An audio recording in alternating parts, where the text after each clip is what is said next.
Daan mo'y puno ng dilim o linangin, hindi ako mangangamba.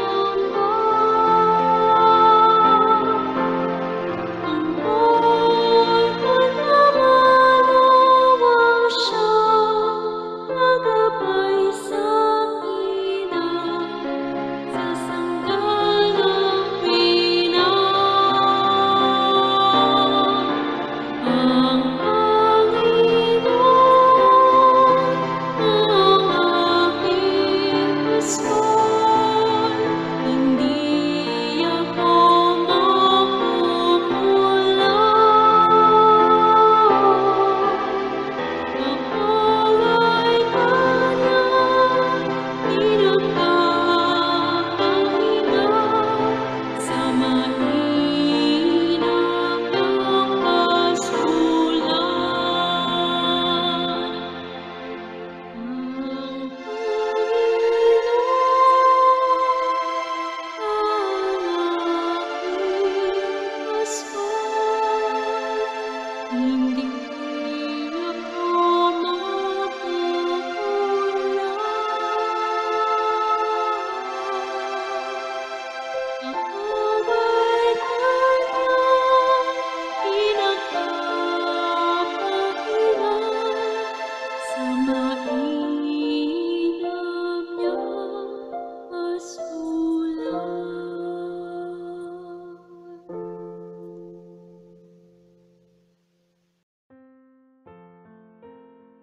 Magandang gabi po sa ating lahat. Narito po tayo upang pagbulay-bulayan ang salita ng ating Panginoon ngayong midweek encounter. So, napakabuti ng ating Panginoon dahil ako po ay inatasan upang ibahagi ang salita ng ating Panginoon. So, tayo po ay manalangin. Ama naming nasa langit, ikaw po ay napakadakila, Panginoon, dahil sa kabutihan at pagmamahal mo sa amin, Panginoon. Lord, maraming salamat sa biyaya na iyong ibinibigay. Salamat, Panginoon, sa pagmamahal mo sa amin. Panginoon, kami po ay patawarin mo sa aming mga kasalanan, Panginoon, na nagagawa.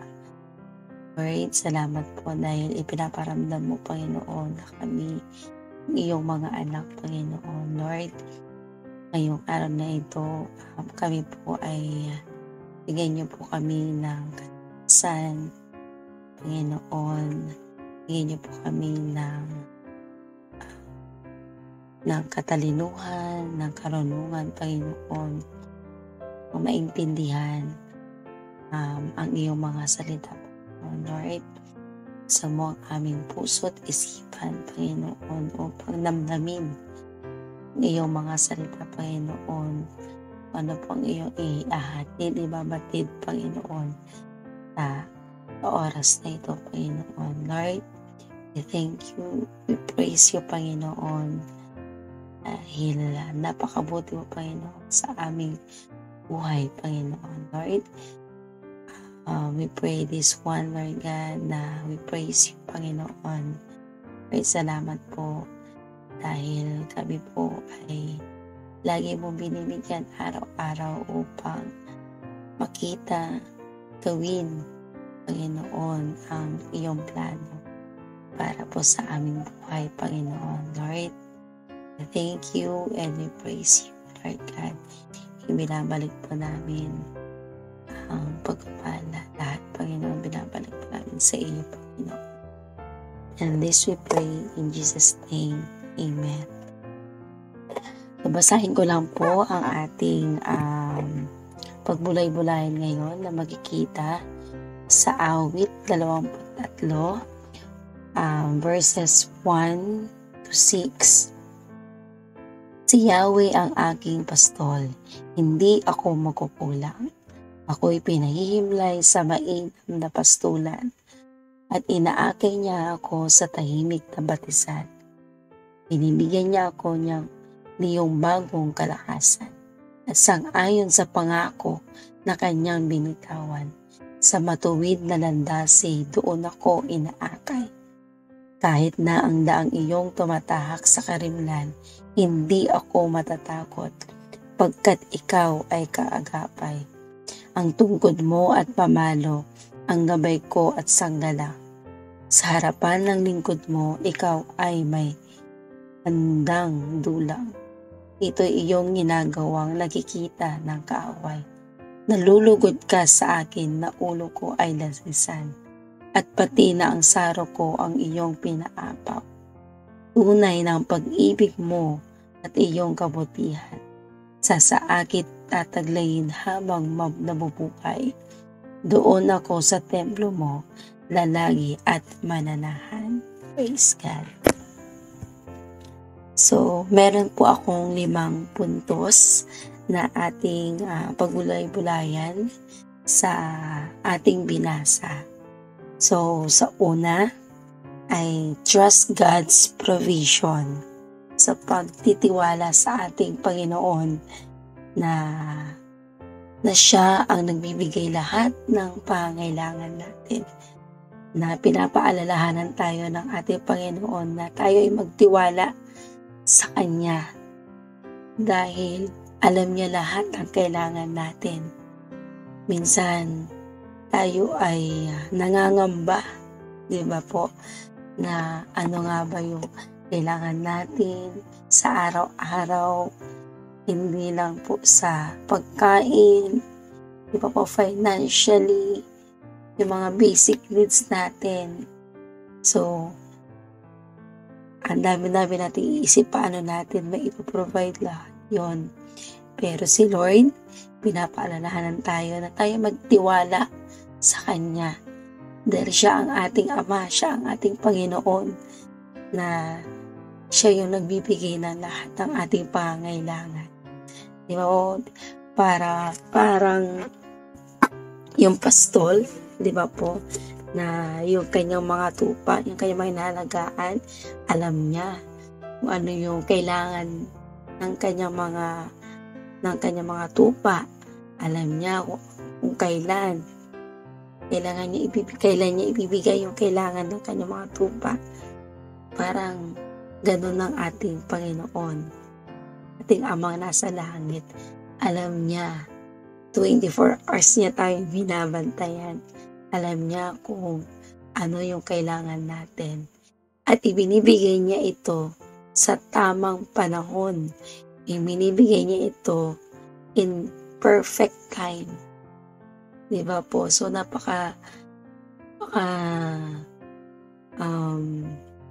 nakakatuwa, mangha ang ating Panginoon dahil ibinibigay niya lahat ng ating pangailangan. Di ba po ba? So, sabi nga po niya dito is, God looks after His children and ensures that they have all they need. By trusting God's provision, we can find peace and contentment in every circumstances. So, ang gusto lang ng ating Panginoon ay tayo ay magtiwala sa Kanya. Dahil sa pagtitiwala na iyon, meron tayong kapayapaan sa puso at isip natin na lahat ng kailangan natin ay maipoprovide niya.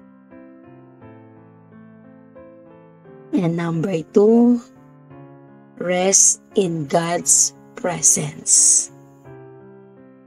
So, dito sabi niya sa ating binasa po kanina, diba? He makes me lie down in green pastures. He leads me beside quiet waters.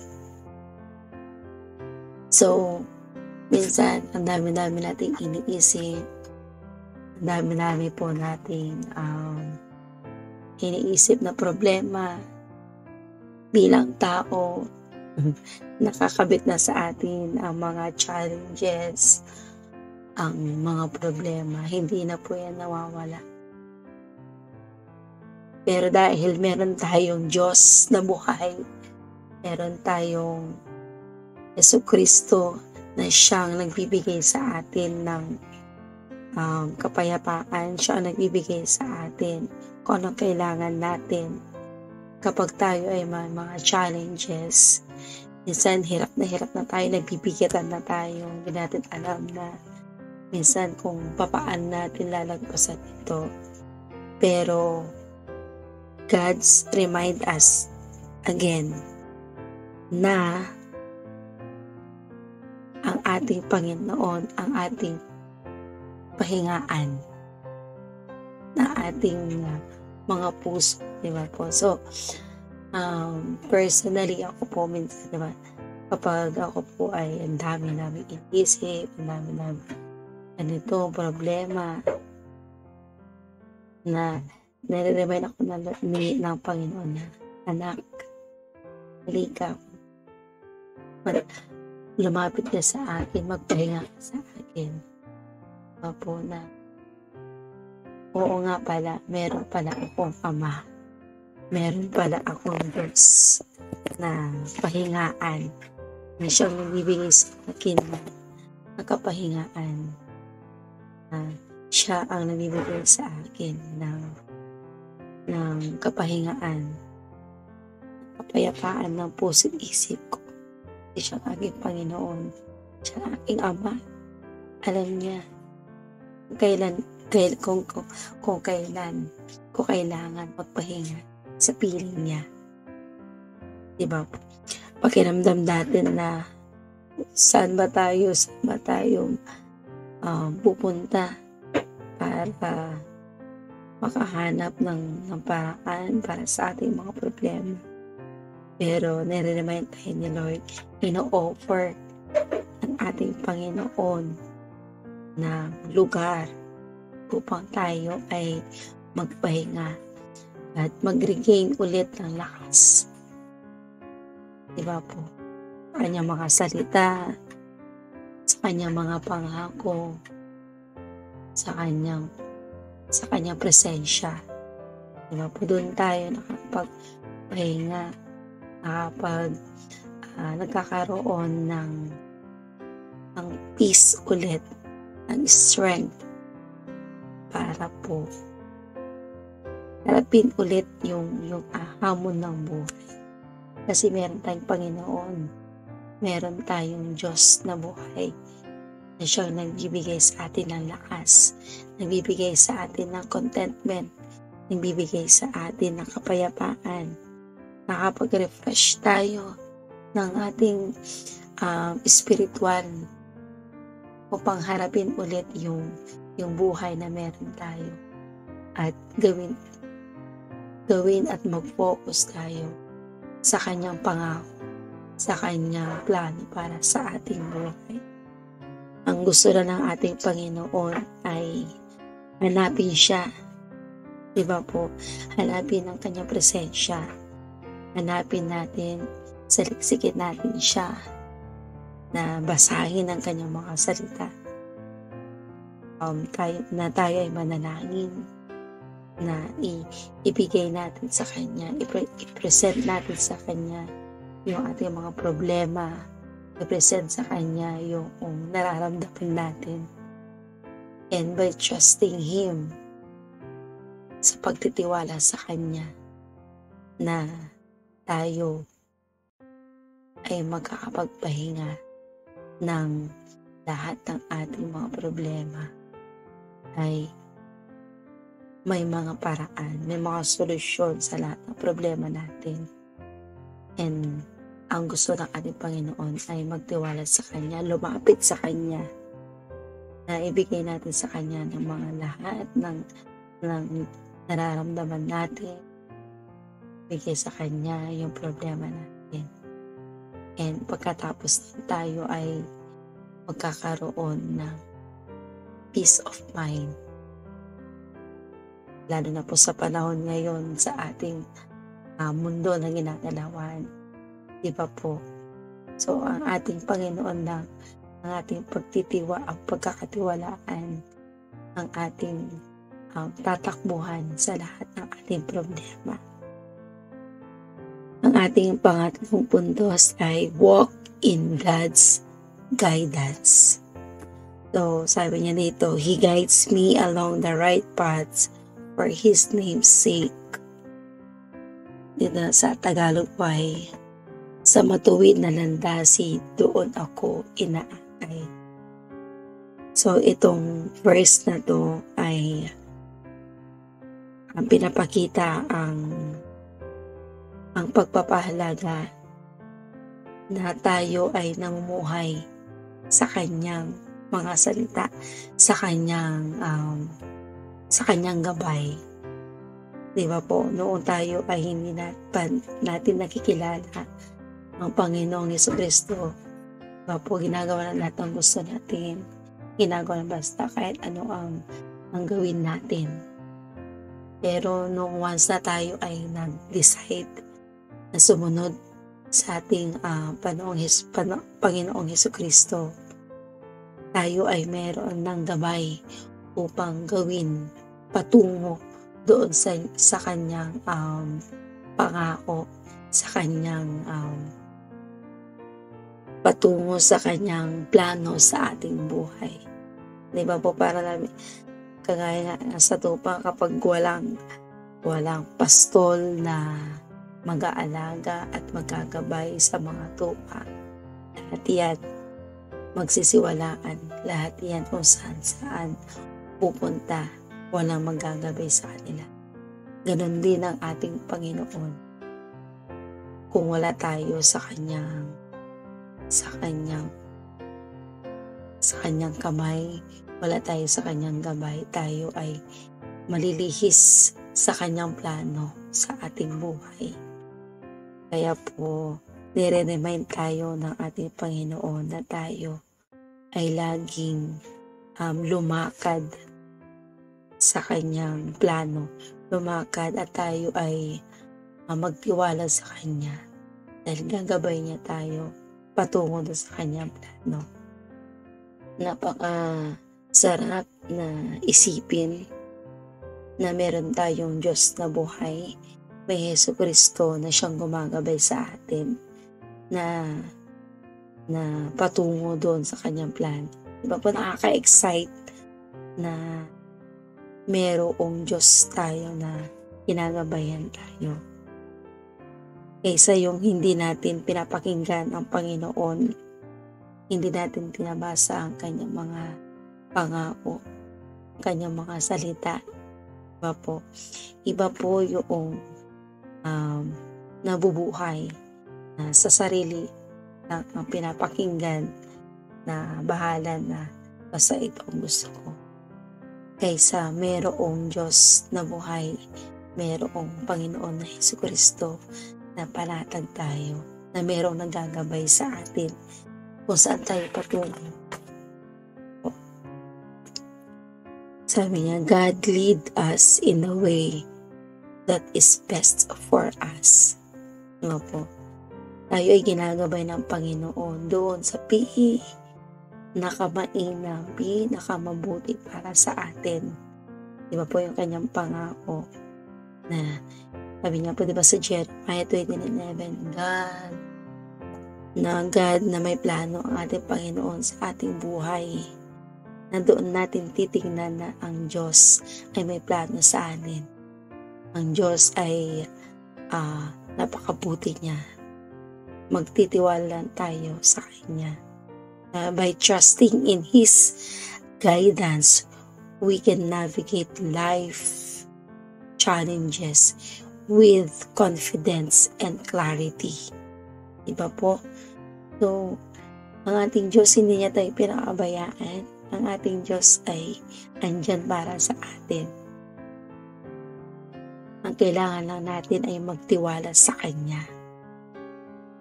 Diba po? Kaya sabi niya, walk in God's guidance. Diba po? So, yun yung ating pangatlo na puntos. Ngayon po ay punta po tayo sa pang-apat.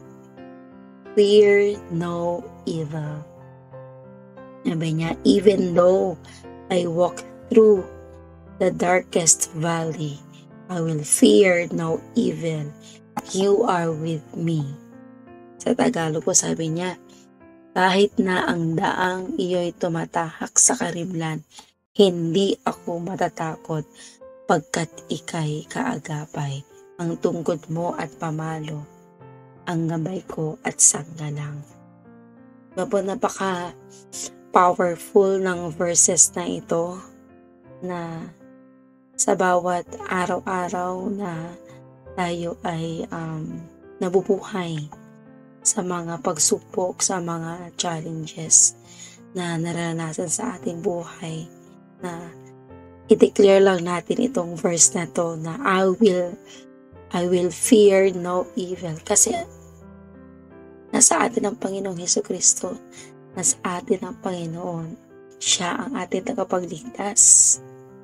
Minsan tayo ay naharap sa mga pagsubok, lalo na po ngayon sa mga kabataan, po, na mga nagkakaroon, hindi mo kabataan, lahat po tayo ay dumadaan sa pagsubok, kahit bata, kahit kabataan, matanda, po, na minsan tayo ay dumaranas sa depression, sa anxiety, yung mga yan po. Pero po, nare-remind tayo ng ating Panginoon na huwag tayong matakot kasi andyan siya para sa atin. Na huwag natin kalimutan na meron tayong Diyos na buhay, meron tayong Hesukristo na siyang gumagabay sa atin. And God's presence is with us even in the darkest times. So when we are faced trials, difficulties, or uncertainties, we can take comfort in knowing that God is by our side, providing strength and courage to overcome any obstacle.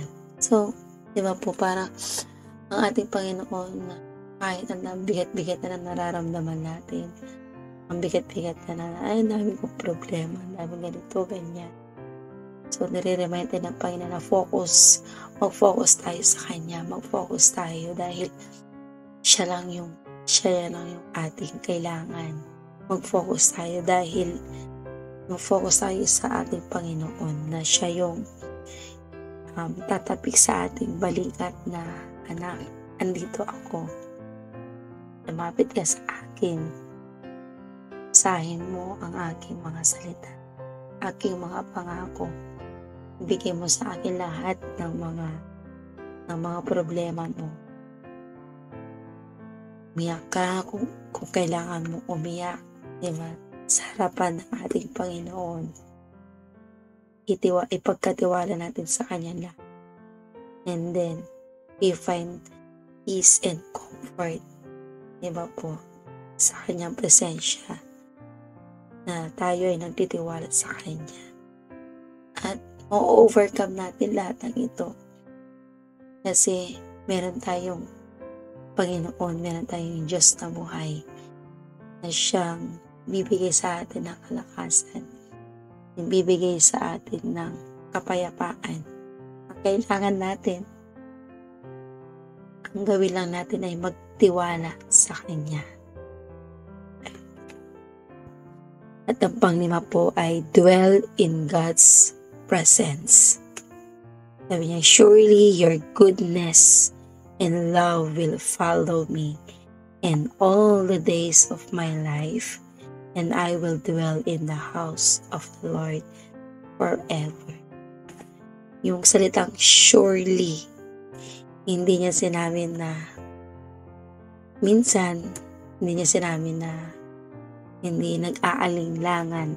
Surely, sigurado na ang kanyang kabutihan at ang kanyang pagmamahal will follow me all the days of my life. Po?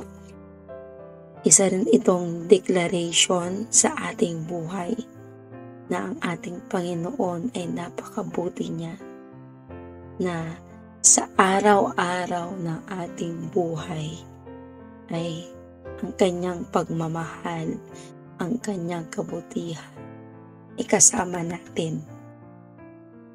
Nire-remind sa atin na itong pangako ng ating Panginoong Diyos, ito kanyang pangako na salita, na surely your goodness and love will follow me all the days of my life.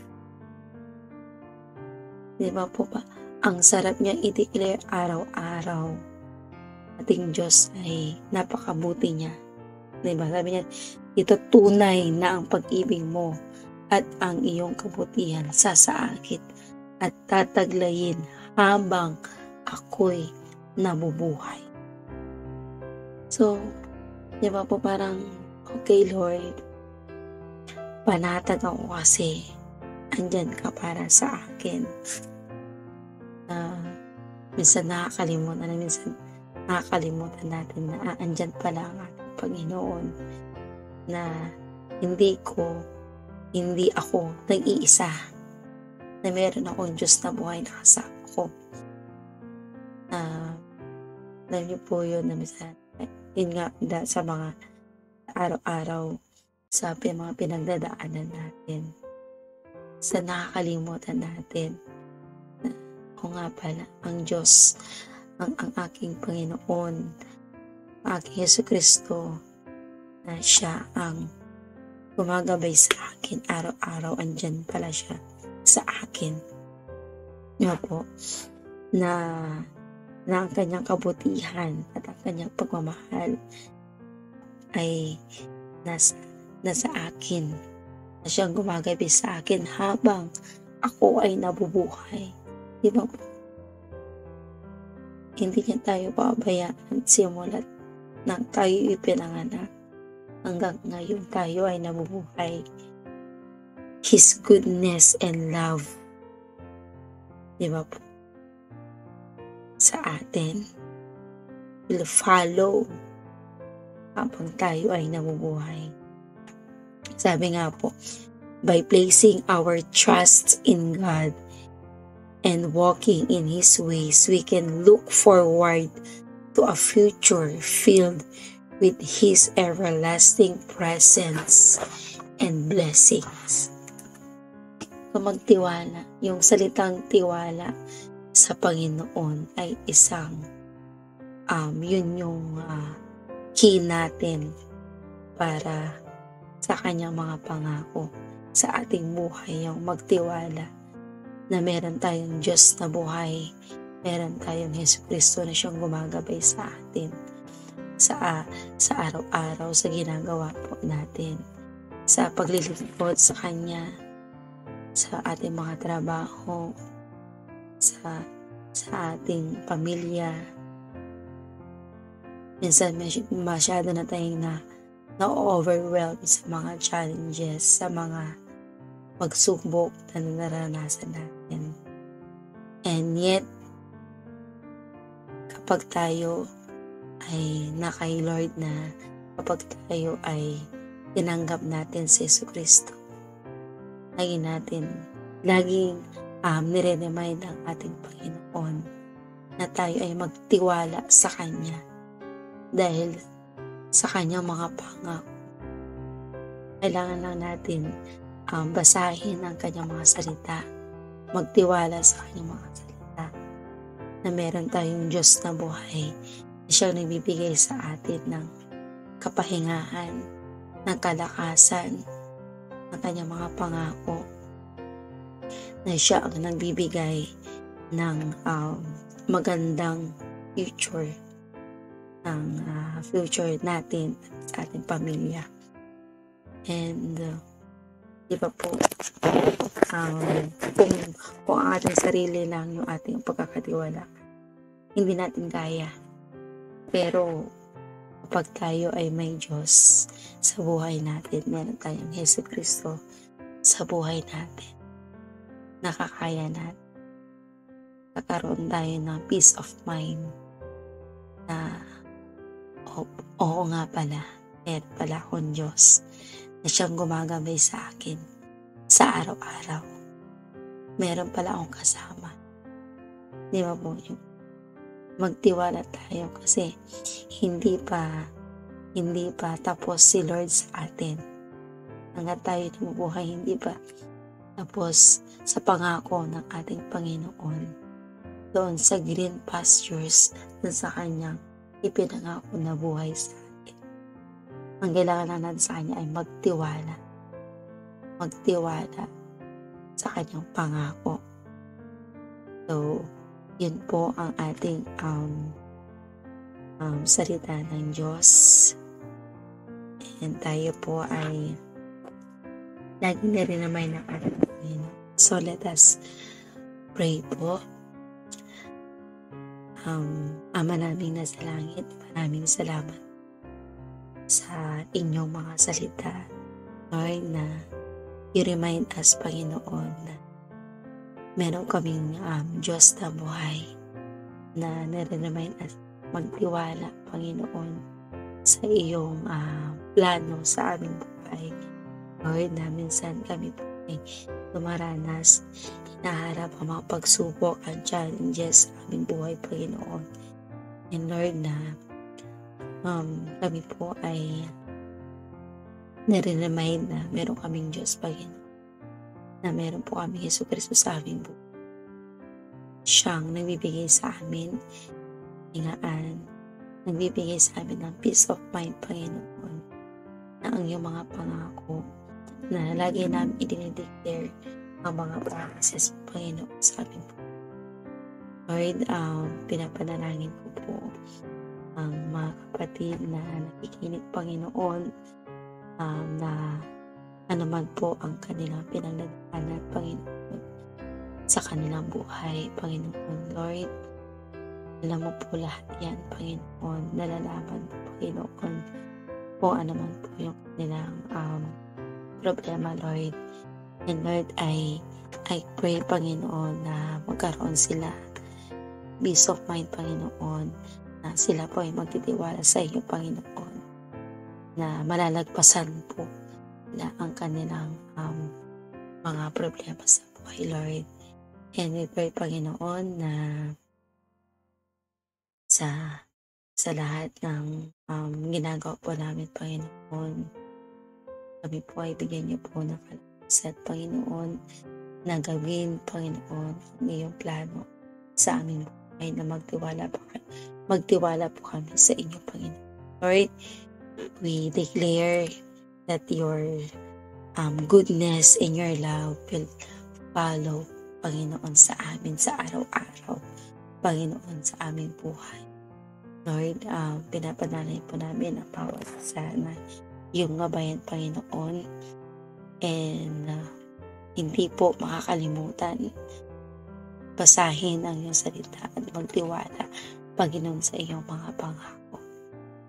Lord, salamat po sa iyong mga salita. Salamat, Panginoon, sa iyong mga pangako. Salamat, Panginoon, sa iyong pag-remind, Panginoon, sa amin.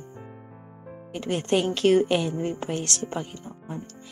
Ito ang aming panalangin sa matamis na pangalan ni Jesus. Amen. Maraming salamat po and God bless us all po.